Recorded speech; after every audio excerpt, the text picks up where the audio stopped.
The undead soldiers do not speak. Nevertheless, they are heard in the still houses. Who has not heard them? They have a silence that speaks for them at night and when the clock counts. They say, "We were young, we have died, remember us."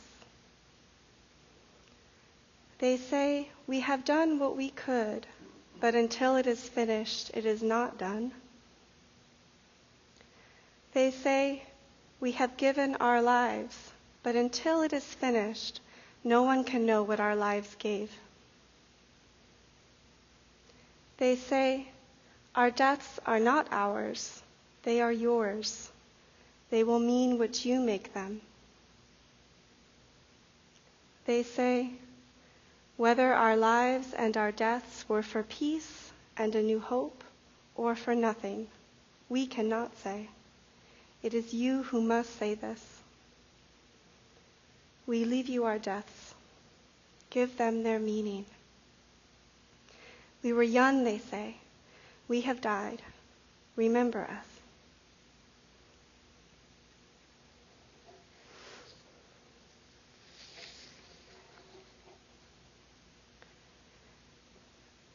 Yesterday was not only a glorious spring day in Charlottesville, but it was also Memorial Day.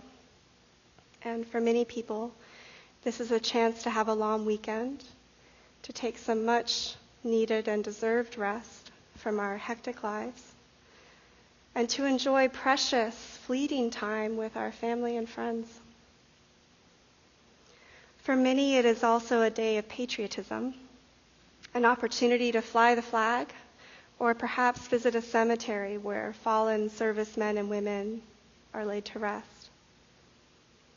And for some, the visit to the cemetery is very personal, and the flag conjures up recent memories of coffins where particular loved ones were placed. And for some, Memorial Day is a signal for protest, for crying out against the continuation of war.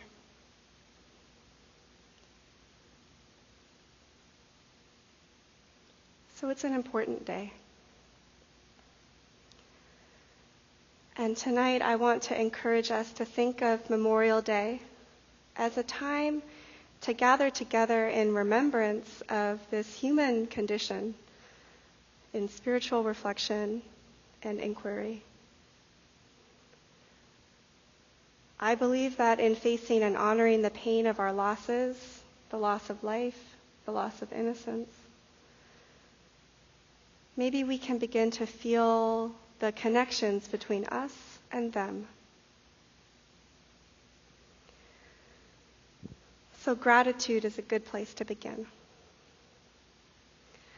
A mother or a widow is handed a folded flag on behalf of a grateful nation. Veterans who lost friends share messages on Facebook. Freedom is not free. And whatever our political views, and however we feel about language like this, it is true that we are alive right now, and many others are not. The Buddha encouraged us to remember that human life is very precious and very brief. And so can we take a few moments now to just touch into gratitude for life?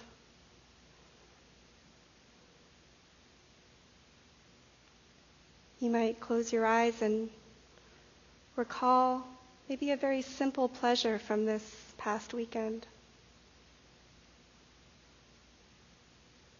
Perhaps as simple as the sound of the breeze and the bird song.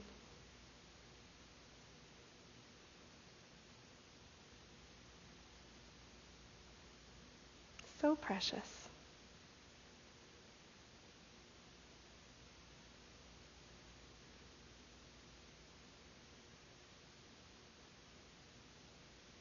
Can you fill your body with that recollection and feel its goodness in a visceral sense.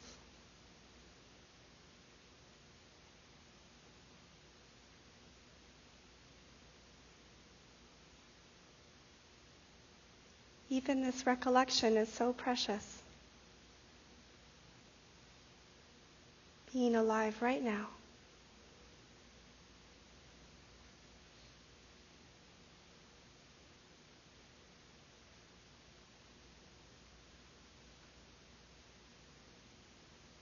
And I truly believe that this simple practice of cultivating gratitude very much honors the dead.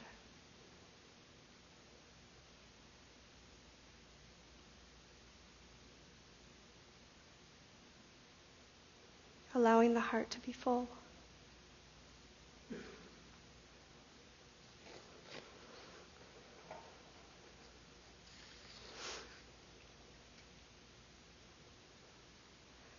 They say, we were young. We have died. Remember us.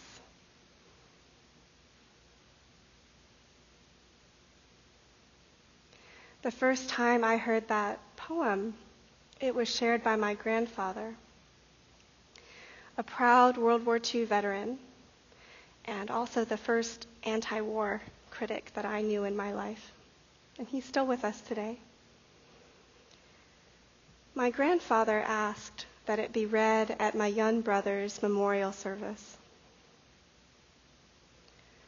Todd Weaver was stationed as a platoon leader in the front lines of the U.S. war in Afghanistan during the troop surge in 2010.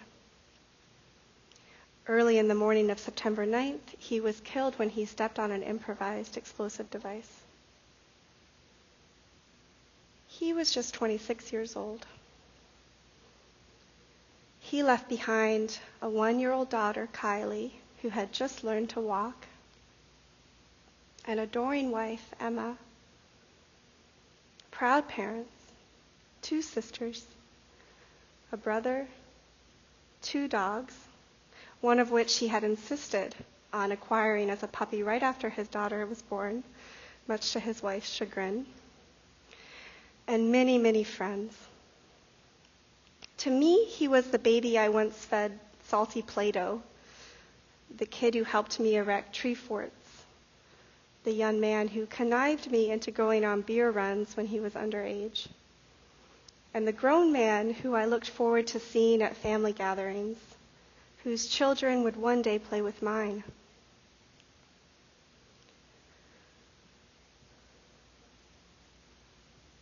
I had an opportunity to meet the man who last saw my brother alive, and he told me that Todd managed to smile and crack a joke and lighten the mood and be a good friend right up until his very last moment. Because a helicopter could not safely land, this friend and other soldiers carried the pieces of my brother's body for many miles.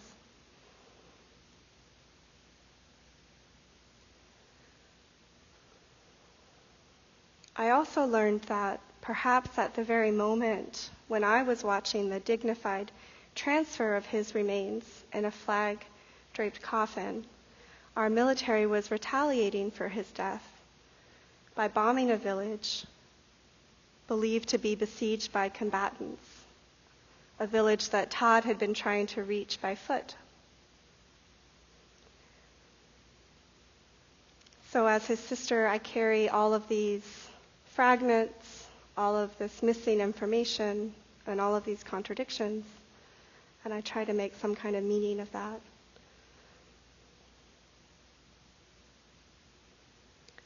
The Undead Soldiers do not speak. Nevertheless, they are heard in the still houses. Who has not heard them? It is difficult, in fact, to hear. The statistics, in particular, are very difficult to comprehend, to let in. I want to share a few here, and I would just really encourage you to continue to practice through this talk, to notice the body in the chair, the feet on the ground, to notice any changing physical sensations, any emotions. And if the mind wanders away into thinking or maybe judging, to simply notice that is happening. Because so many of us are overloaded with truly frightening news every day, upsetting. And we may feel powerless to act on what we learn. And so often it truly is skillful to turn down the volume because we have to take care of ourselves. It's very, very important. But at other times, I believe that we need to more fully tune in with our whole bodies to the difficult, really impossible, and seemingly distant realities of very real suffering in the world. And so this time of year, Memorial Day, is a good time to do that, to tune in more fully, and to do that in community so we can support each other, because it's not easy.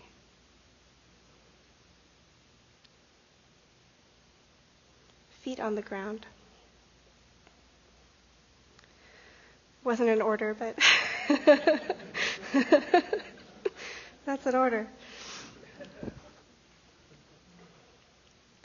So this country of ours has been at war for 13 years. Since 2001, more than 350,000 people have been killed by violence as a result of the wars in Iraq and Afghanistan and the conflicts in Pakistan. And many, many hundreds of thousands more have died from war-related causes. And many hundreds of thousands more have been severely injured. The fighting done on behalf of our government has been borne by a very tiny population of citizens of this country. Less than 1% of Americans have served in active duty over the past 13 years. So the demands of our war policies and the poor job outlooks at home, and also the psychological toll felt by people when they experience that stark contrast between combat and civilian life. A civilian life where people are not tuning in. All of these collude to create the conditions for multiple redeployments so that less than a 1% goes back again and again and again. My brother actually was on his second combat tour. He had served in Iraq, but he lost friends there. And so he ended up feeling that he had not fully paid his debt to his nation. And he volunteered to go back to Afghanistan. Beyond the personal cost and the trauma to service members and their families, the realities of this small volunteer military, small in terms of the actual boots on the ground, has been countered by an unprecedented and vast privatization of fighting and by increasingly sophisticated weaponry, so that now we have battles that are waged by drones that are remotely operated thousands of miles from the people who are being killed. And all of this has unfolded seemingly, it has all happened even as most of us, many of us in this country, have remained relatively safe, untouched, seemingly untouched, often unwilling or unable to recognize our interrelationship with the war. And yet these wars have cost us. Just when we think about us as the American taxpayers, nearly $4 trillion in spent and obligated funds over these 13 years. And we have also seen the rise of a system of lobbyists and companies that have a very real and large stake in the perpetuation of war, whether it's official or unofficial. And many of us, I have felt very scared for a very long time. It will be difficult to turn the tides of what has become normal in our society. Martin Luther King Jr. said that a nation that continues year after year to spend money on military defense rather than on programs of social uplift is approaching spiritual doom. So what impact does such a long war have on our spiritual lives? And what can our spiritual practices contribute towards peace amidst the enormity of all this?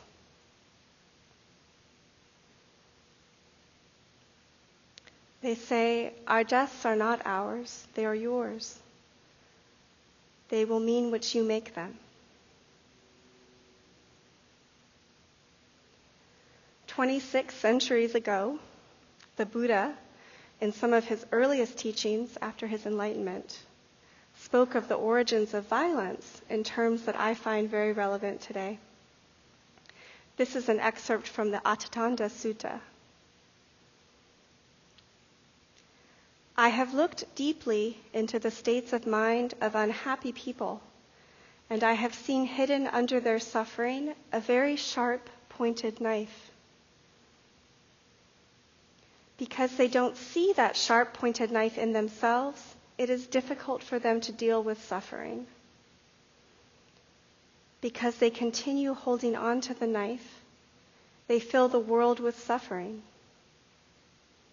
Only when they have the opportunity to recognize and extract it from their hearts will the suffering cease. And only then will they have the chance to stop.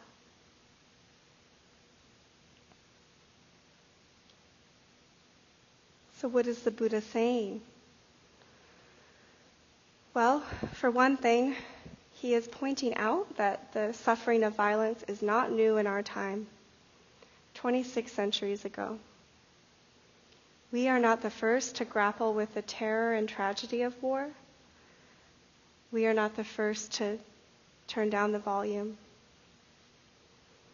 Violence has a generational, a karmic momentum. And it's because of this that the seeds we plant today matter greatly for the future, even if we cannot know when and how they will bloom. The Buddha is asking us to pay attention to that, to look inward as well as outward. He is suggesting that our desire to punish and to harm, our personal and our collective manifesting of fear and violence, that this originates in unexamined suffering. That's where it starts. It is because we are ignorant, simply unaware of the true source of our suffering, that we are even capable of lashing out and harming others. Once we are aware, we find that we are actually no longer capable. Until the knives deep within us have been uncovered and extracted, real peace is not possible. We just don't have the opportunity.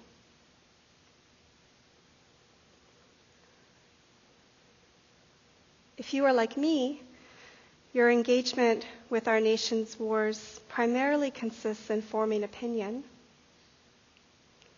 perhaps occasionally taking some kind of action, and perhaps often turning down the volume and looking away. Or it may be that you are also part of the less than 1% who has had a more intimate experience of these wars.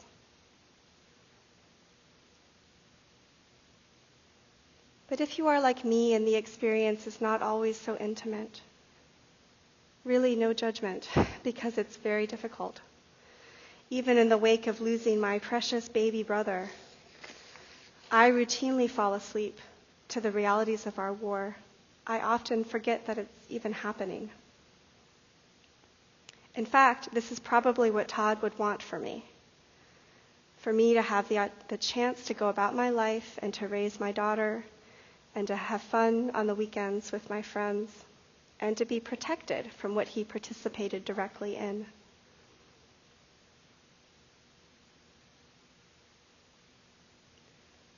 It is traumatizing simply to witness, simply to think about what's happening. And because I can't think my way to a solution, I turn down the volume. But the Buddha points us to the source. And even if we do not know what difference it will make, I have hope in this teaching. It just feels necessary to me. It is wholesome to locate and tend to the wounds in our consciousness, our individual and our collective consciousness. And this goes beyond ethics of non-harm or of pacifism. So it goes beyond us trying to lead personal lives where we minimize harm. We actually have to start investigating and discovering where those wounds are, what they feel like. Taking time, some of the time, to open more fully to that. It's an active practice to look very deeply into the nature of suffering and aversion, and in that sense, it is this entire spiritual path. And what I have found when I have practiced in this way is that it transforms me. It draws me out of a sense of isolation and into the truth of my connection with others. When I begin to look deeply, to meditate with the fullness of what I actually feel in my body, moment to moment, then I see that I too have within me, hidden under my suffering, a very sharp and pointed knife. Because of this pain, I have been a bystander to war and violence. And I have spoken many times with a sense of superiority and a desire to harm or to control others. And who knows what direct physical harm I might do out of this confusion if I were in a different circumstance.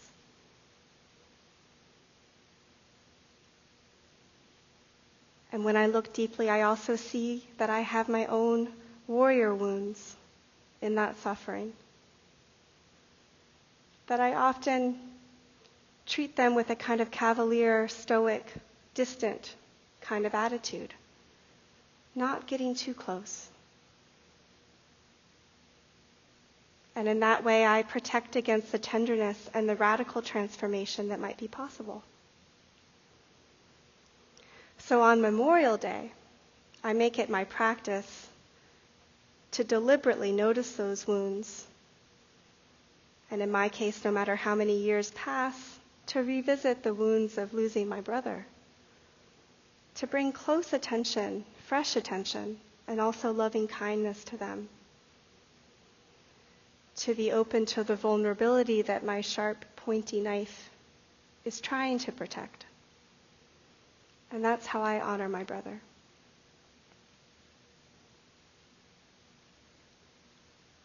As the Vietnamese Zen master and peace activist Thich Nhat Hanh has written, "Please call me by my true names.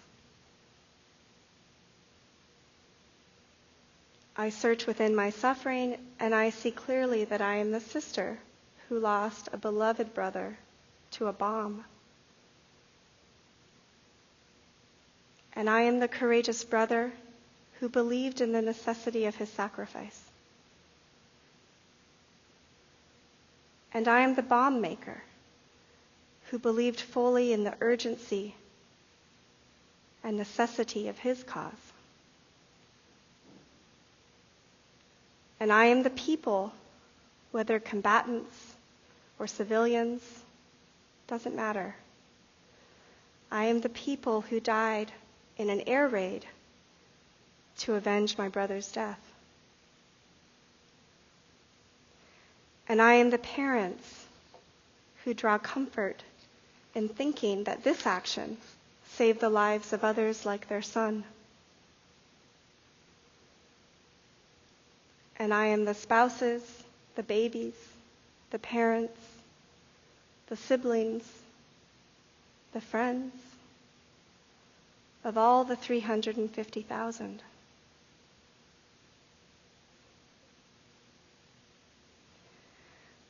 And I am the ruler who watches combat on a screen as he prays for wisdom, but can never know the consequences of his power.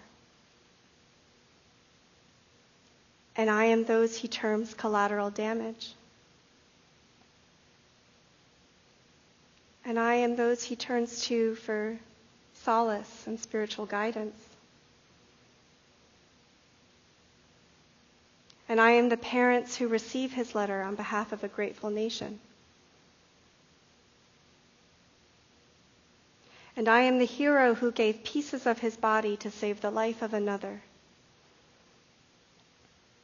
And I am the child who is maimed in the course of play. I am the taxpayer who funds the weapons, and I am the weapons merchant who recycles them throughout the world. I am the activist placing a flower in the barrel of a gun, and I am the soldier bearing that gun while privately grieving the loss of his best friend. I am the veteran grandfather still mourning too many ghosts, and I am the great-granddaughter with a bright, hopeful future ahead. Please call me by my true names. Only in this way can I keep my heart from collapsing, and instead feel how it naturally breaks open across the whole world.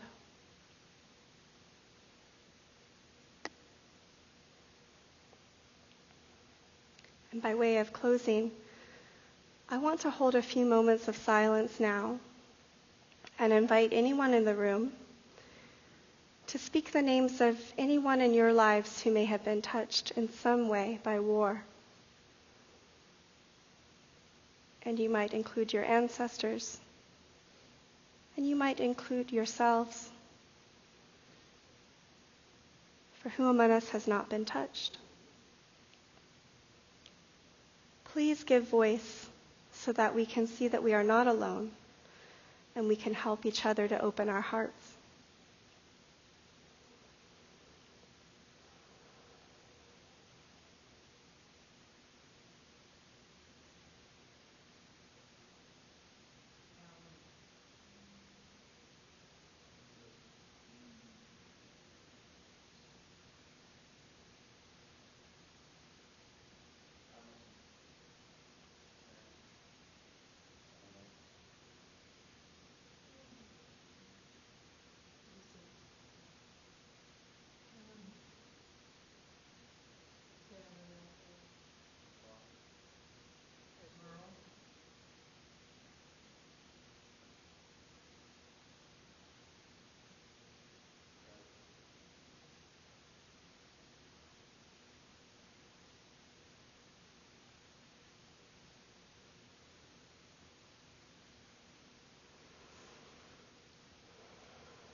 Gratitude for this chance to hear their names.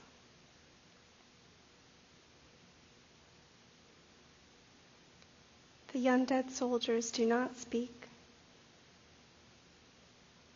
Nevertheless, they are heard in the still houses. Who has not heard them? They have a silence that speaks for them at night and when the clock counts. They say, "We were young, we have died, remember us." They say, "We have done what we could, but until it is finished, it is not done." They say, "We have given our lives, but until it is finished, no one can know what our lives gave." They say, "Our deaths are not ours, they are yours. They will mean what you make them." They say, "Whether our lives and our deaths were for peace and a new hope or for nothing, we cannot say. It is you who must say this.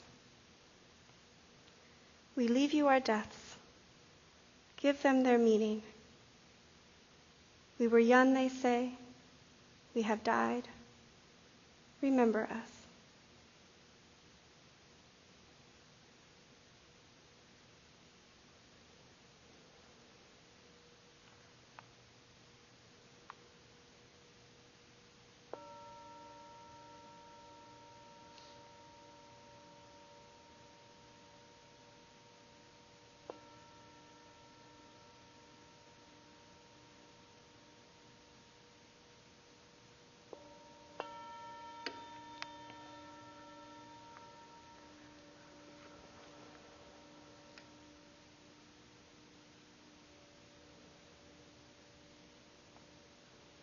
So thank you all for giving me that opportunity to share. And we have a few minutes if folks have comments or questions. It's also okay to head for the door.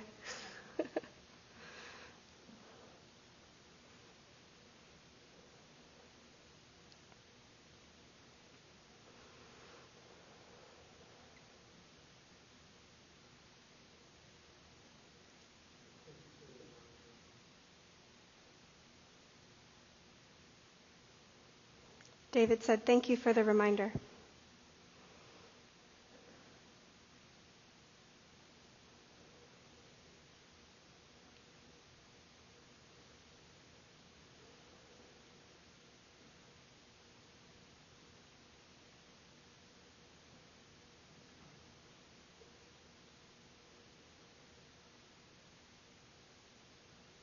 Thank you again for practicing together tonight, and I hope to see you soon.